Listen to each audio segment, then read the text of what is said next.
شويه وانا بديت بايدي في جيبي طلعت الجنيه ببص له كده، تذكرت قول الله عز وجل وانفقوا من مال الله. ده طلع الجنيه مش بتاعي. يعني ربك عز وجل يفتح لي باب يحطه لي في جيبي مش منك، وباب تاني تصدق بيه يقوم مديني اجر. على ايه بقى؟ تقدر تقول لي؟ قول لي بقى على ايه؟ طيب هو بتاعي ده؟ لا فلوسي. وقول لي ما انا تعبت وشقيت وعلى العرق وعملت. تعبت وشقيت بايه؟ بالشغلانه اللي هو سهلها لك، لان في ناس زيك بالظبط متخرجين قبلك وما اشتغلوش، صح؟ اعترف كده، قول صح. اعترف، بطل شرك. بالشغلانه اللي هو يسرها لك وبتسديده لك في عملك وبامدادك بالقوت. واحد يصحى الصبح مكسر ياخد اجازه يصفي المرتب بتاعه اخر الشهر على 150 جنيه، قاعد ياجز كتير مش قادر، وانت صاحي نشيط وطالع على الشغل تشتغل. شرط كان بالفكاكه من عندك ولا امدك بالقوت؟ امدك ووفقك وخذل غيرك، مش كده ولا لا؟ ولكن كره الله بعثهم فثبتهم.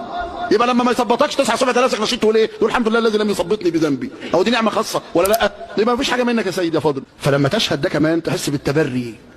ده انا ما طلعتش حاجه خالص.